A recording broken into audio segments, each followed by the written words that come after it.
Good day, viewers. We bring you good tidings from Footy War Zone. Footy War Zone across all social media platforms. Follow, like, subscribe, and share. It's your favorite host, King's Kid 50, and with me here is Machine Gun John. Machine Gun John. We are bringing you good section of football analysis news across all the globe, across the world. And don't forget, this session is proudly brought to you by Prime's Food and Wear Stores. Now we're about to talk about the transfer saga, the transfer frenzy going around Europe. And we're starting with Mohamed Kudus. Mohamed Kudus of West Ham. A £50 million was just rejected by West Ham from Tottenham. 50 million rejected. Is that too small for Mohamed Kudus? The market is getting crazy now. Mohamed Kudus is a pure talent, a very pure talent, which he has shown what he can do already. And I think this is the next phase for him, where he needs to advance. Now, speaking of the figure, 15 million for Mohamed Kudus. Let's put that in contrast to the kind of money Chelsea is sharing for every TDH. So it's crazy. It's crazy because they signed João Pedro for how much? 55 million euros with a 5 million add-on.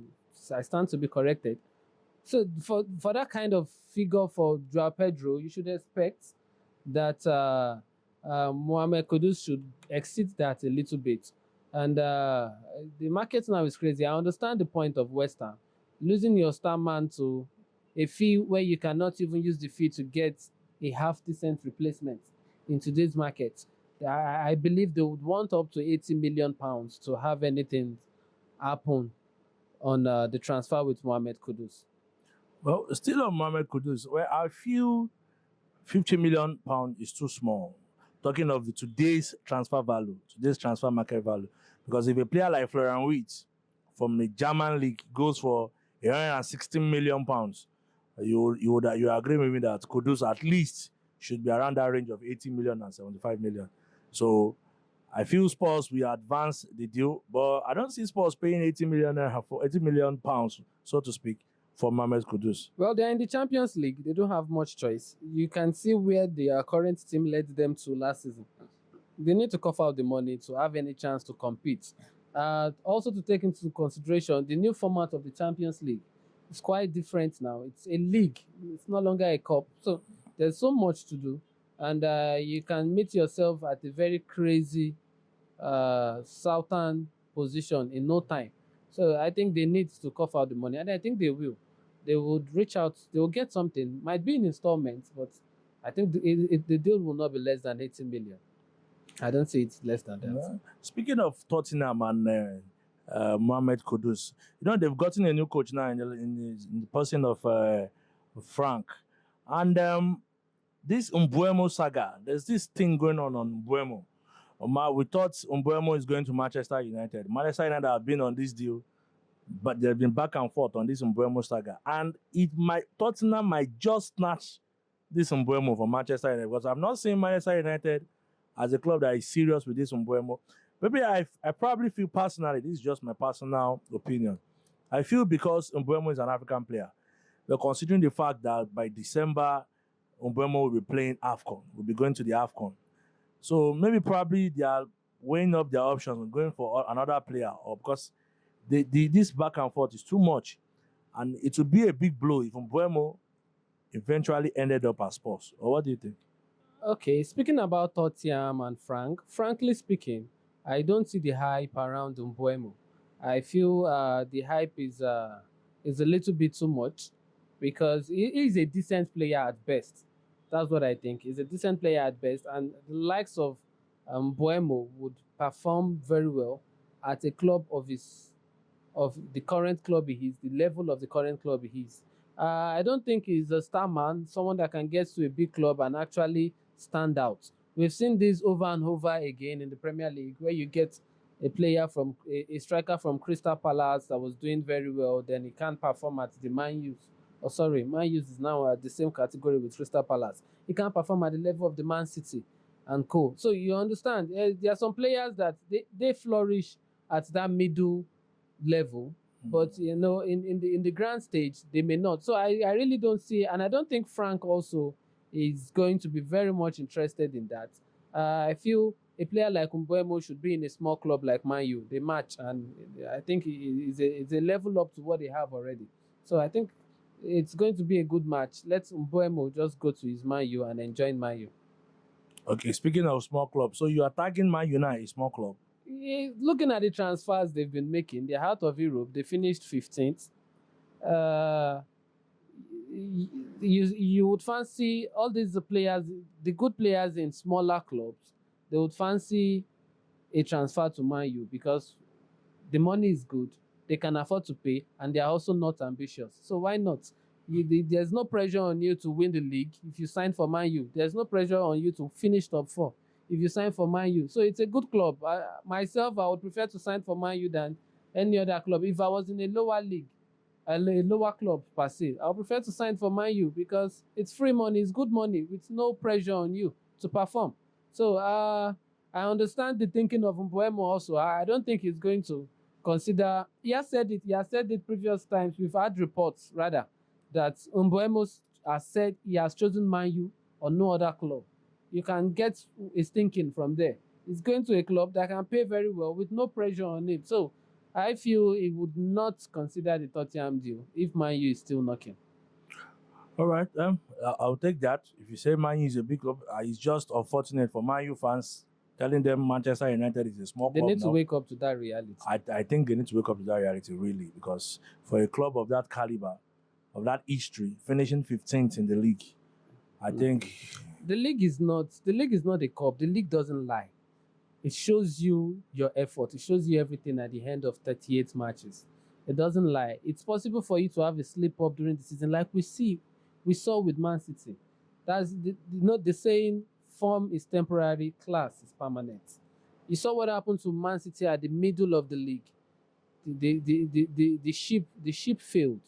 But guess what? They finished above Chelsea. That was tagged a very good performing team throughout the season. Man City finished above them. So there's level to this thing. Man City cannot fall to that level overnight. You understand? So this Man U is no longer a decent club. They are at best below decent. So predicting the coming season, I don't see them having any position beyond ninth. And if the guy can take them from 15th to ninth, he has tried.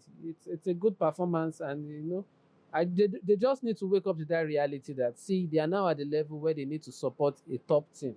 Also, yeah, you're supporting Man U, but have a team at the back of your mind that okay, I'm pushing for Liverpool to win the league. Okay, I'm rooting for Man City to win the league because they are not there anymore.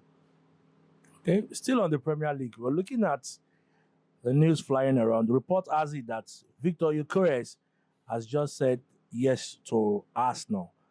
It is Arsenal or no other club in Europe generally. So, do you think Arsenal can pull up a string, like probably a 17 million pounds deal for Viktor Gyökeres? Because if you'd ask me, Gyökeres is one of the most prolific striker in Europe right now. He scored a lot of goals. He even scored, I think it was the highest goal scorer, but in their league, a goal is rated 1.5. The goal ratio is 1.5, not 2. So that is why the likes of Mbappe got the golden boot. So he's a goal scorer, Viktor Gyökeres, and I think it's going to be a good addition to the Arsenal squad because the Arsenal they really need that 0.9 man that will deliver these goals for them. So, but do you think Arsenal can pull up a 70 million pound deal for this Viktor Gyökeres? Well, I think Arsenal doesn't have a choice. They need to get this man. He's their man. He's the one for them, and they need to get it done.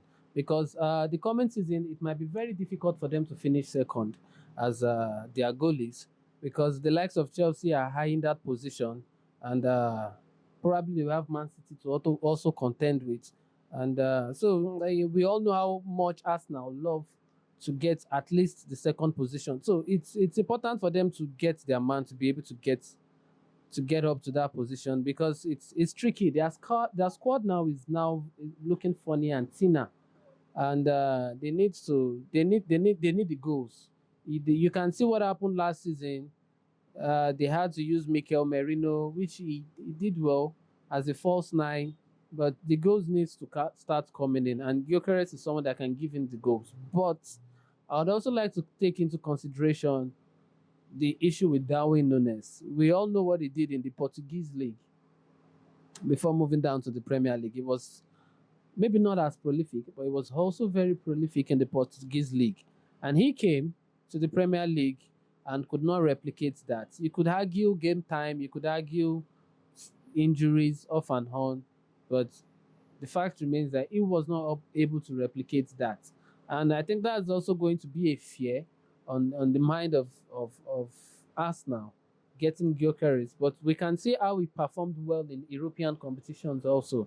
And I believe that's going to give them the nudge to try to sign their man. Okay, speaking of Darwin Núñez, Darwin Núñez is Italy bound. I think Napoli has advanced their bid in getting Darwin Núñez.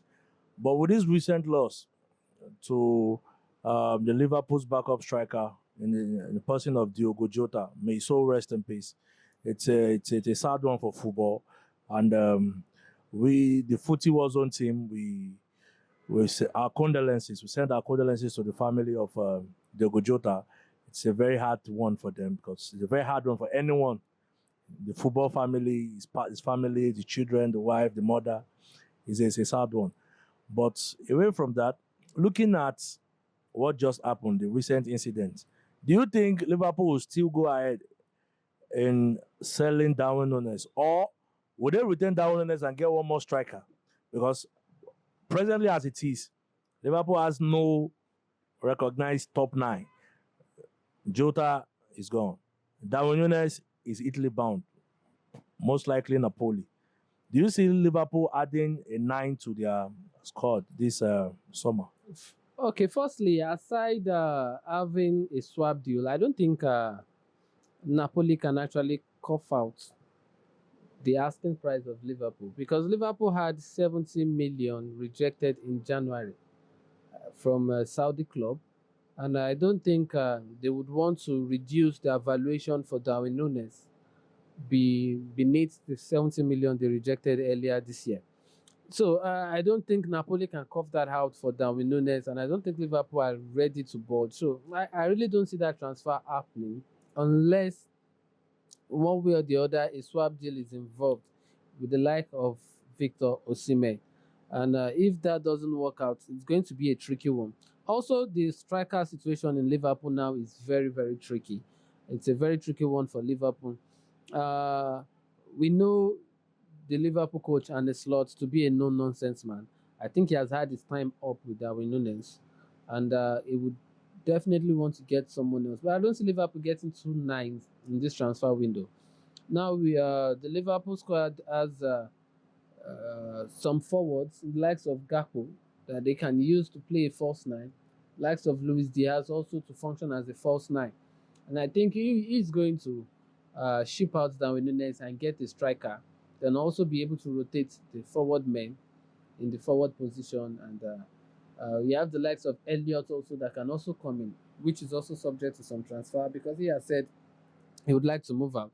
So I think the squad is fine if Núñez goes and a striker is gotten for Liverpool FC. But speaking of a striker for Liverpool FC now, the market is funny. I would have loved Gyökeres to go to Liverpool, but it seems Arsenal bound. So Osimhen also we don't understand yet, but let's see how it goes. Well, talking of Victor Osimhen transfer saga has been back and forth in the last 3-4 weeks or so. He rejected a mega deal from Al Hilal. This is a bumper money deal. I think Osimhen wants to remain in Europe. And if you would ask me, I think one of the factors is because he's an African player. Because I know this European club will take into consideration that AFCON is coming up. And this year's AFCON falls between December and January. And this is mid-season. And in the Premier League, for instance, December and January is always loaded with fixtures. Yeah. Now, for Liverpool, for instance, Liverpool needs a striker. And Osimhen will be a very good addition to the squad. But losing Osimhen and Salah, the 2 African players, to AFCON in a very busy schedule fixtures, I think that would be very detrimental. That would be to be a blow. So I think the Liverpool board are looking at not getting an African striker, because if not for this reason, I think Osimhen would be a very good add-up to the team. But I don't know. I'm wishing Victor Osimhen the best of luck. I hope he still remains in Europe, but I hope he remains in a team where we get to watch him week in, week out. Because in Galatasaray, most times we only get to watch highlights or see his performances. Nobody really watches Galatasaray live on TV like that here in this part of the country. But moving to the top 5 European league, that is England, Spain, Germany, France, and Italy. I think people will watch him more. And if he can come to England, I think if an England club can snap him, but with the look of things now, the only English club that can snap him up is Liverpool. And I don't see Liverpool making that transfer, considering the fact that he will be out in the middle of December and January for AFCON. And speaking of AFCON, I think CAF really need to do something about the tournament. I know AFCON is big. It's big on its own, but we need to just... Can't we move the AFCON to the summer? Let the AFCON be played in the summer where football is on break. Other tournaments like the World Cup, like the Heroes, are played in the summer after the season is done. So players can come in fresh and not in the middle of the season in Europe, come up with the competition. I think CAF needs to do better about this one. They need to do better. I think the last 2 editions, they played in the summer. I don't know what happened. They changed it back to December, January. I don't know. What do you think? So that's the message to CAF, and CAF, please receive the message and do something for us. We'd like to watch the AFCON in the summer. Thank you very much for watching this episode of Footy Was On, that is proudly brought to you by Brian's Food and Wear Stores. Don't forget to like, share, and subscribe at Footy Was On across all social media platforms. See you soon. Bye.